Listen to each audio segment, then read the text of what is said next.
Hello everybody, welcome to another episode of Guess That Game. If you're new here, what we do is we take a picture that we have found off the internet of a random baseball game. In this case, it's a Phillies-Reds game. And using just clues that we can find here in this picture, we are going to try to deduce the exact date of this game, maybe even the inning, the score, all that good stuff. So let's get started and take a look at this picture. So this is a Phillies game at the Reds. Obviously, that's Lenny Dykstra. That's Nails going back to first base. And I think he is going to be the basis that we're going to start off with here. This one might be a little bit trickier than the ones prior. We might need to use a couple of extra pages other than just baseball reference to figure this one out. But speaking of baseball reference, let's go ahead and start there. And let's look up Lenny Dykstra's stats here, because I know he was on the Mets. We want to know when he was on the Mets and the Phillies exactly. So here he was traded to the Phillies in the middle of the '89 season and played there through the end of his career in 1996. So that's going to be our first note, that we know that this game took place sometime between 1989 and 1996. All right, so let's go back and look at that picture again. We've got at first base there. I know who that is because he was on that 1990s team of Cincinnati that beat my Oakland A's. That is none other than Hal Morris. So let's go back to baseball reference here, and let's look up Hal Morris. Well, I got to be able to spell his name correctly. Hackle is not going to show us anything.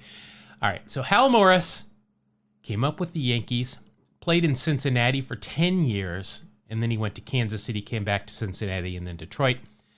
Let's see, he played in Cincinnati from 1990 through 1997, and then came back in 99, but we know that Dykstra was already retired at that point. So let's take those years that we've got there, and we can say that Hal Morris played from 1990 through 97 with the Reds, and so that'll narrow it down. We now know this game took place sometime between 1990 and 1996.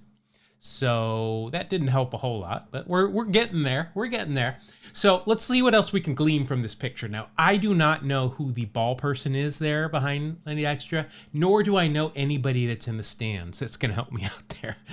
But let's take a look at the third prominent person in this picture, and that's the umpire.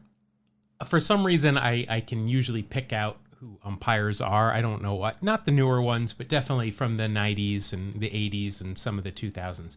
What I do know here, though, is that this game is in Cincinnati's Riverfront Stadium, and that umpire, unfortunately, died at some point in this very stadium, because I know that that is John McSherry. So let's go ahead, and I'm going to pull up John McSherry's Wikipedia page, and let's take a look at that. So John Patrick McSherry, an Irish lad, if ever there was one. Umpire in the National League from 1971. McSherry died from cardiac arrest at home plate of the opening game in 1996 in Cincinnati. And that racist Marge Schott complained that he ruined opening day because she was just a wonderful, wonderful person. All right. But regardless, we do know that John McSherry died on opening day of 1996. So that will knock another year off of this. We know this game took place sometime between 1990 and 1995. All right, well, let's keep looking at this picture. The next thing that jumps out to me is that sweet, sweet powder blue uniform that Lenny Dykstra is wearing. So that road uniform for the Phillies, they only wore up till a certain point. They've been wearing the same road uniform now for quite some time. But what we're going to do is we are going to figure out exactly when they changed those uniforms. So to do that, what we can do is we can go to the Philadelphia Phillies homepage. Usually on these MLB pages, they have some sort of history where we can find some stuff about the team. So let's go to Phillies history. And let's see, here we've got timeline, rosters, ballparks, uniforms, right here. All right, and this is pretty much what I was looking for. We've got some sweet Darren Dalton action here. Dutch modeling the 1925 home uniform and the 1942 road uniform. So that's pretty cool. But if we go here and we look, this looks like it's Larry Boa is modeling pretty much the uniform that we see in this picture. It's that powder blue. So that is the road uniform that they started wearing in 1970. And if we go past Dale Murphy modeling the home uniform, we can see that in 1992, who I think that's Juan Samuel, is modeling a new road Phillies uniform, the Phillies uniform that essentially they still wear to this day.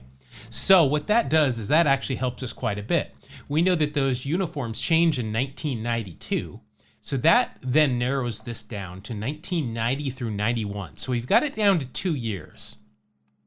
So I think that's going to help us quite a bit.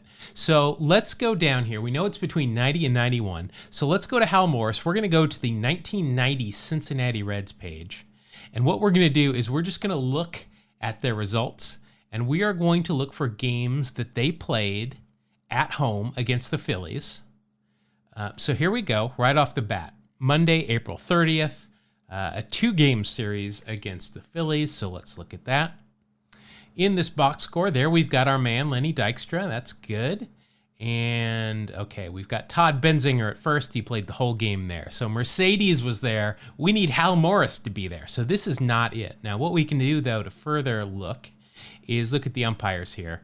And I do not see a John McSherry anywhere. So we know that this is not the series because otherwise John McSherry would be listed in those umpires. So that's a no-go. So we're going to keep going, and we're going to look for the next time that the Phillies came to town. So there's a 4-game series at Philadelphia. And here is a 4-game series at Cincinnati. All right, so let's look at this.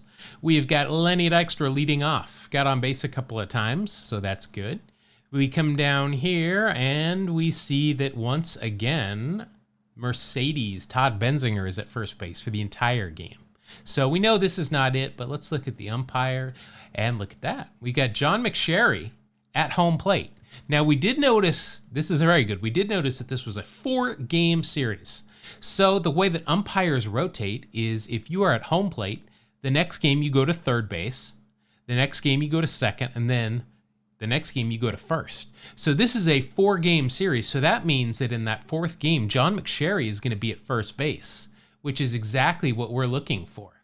So let's go back. I don't know why it sent me all the way to the bottom there. Let's go back and let's see, where was that series? Here it is. So that was Thursday. That was game 1. So let's go to the 4th game. This has got a good chance of being it. So let's see. There's Lenny Dykstra leading off. He got on base 3 times. That's good. We need him on base. And look at that. We got Hal Morris at first base. That's good. And we come down here, and at first base is John McSherry. All right. So I am pretty confident that we have found our game. So let's look one more time at this picture. And if you look at Lenny Dykstra's jersey there, you can see he's dirty already. And he's dirty from diving head first. That's not a feet first kind of slide like you're breaking up a double play or anything. So we know that this is probably not his first at-bat. Let's see if we can narrow it down to when this was. So leading off the game, Lenny singled to right field, and then he stole second. Bingo. There's how he got dirty. Let's go find his next at-bat. Let's see, top of the second, fly ball to right. Okay, so that's not it. Next at-bat after that, he leads off the top of the 5th with a walk. Darren Dalton flew out to right. And then with Tommy Hurrup, Dykstra balked to second. But he would have been on first base there, and his uniform would have been dirty. So that is a strong candidate, top of the 5th. Let's go find out his next at-bat. In the top of the 6th, single to left field, and then came around to score. So that could be it as well. There's 2 possible at-bats. And his last at-bat, he flew out to end the top of the 8th. So that'll be it. So I'm not sure that we're going to be able to figure out exactly when this was. This was a day game. It looks a little overcast.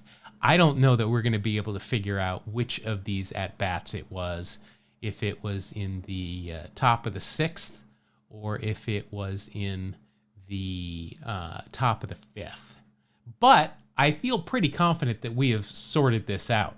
This was definitely in 1990. It was in July, and I'm going to go ahead and call it that this was on the 22nd. So if you've got a different answer, let me know in the comments down below and tell me how you came to that. And in case you find this kind of stuff entertaining, I am half of a baseball history podcast called Two Strike Noise. You can find us on all the usual platforms. I'll also put links in the show notes below. You can listen to us talk to former players, talk about oddities and fun things that have happened throughout the history of baseball. But until next time, that's it for this episode of Guess That Game.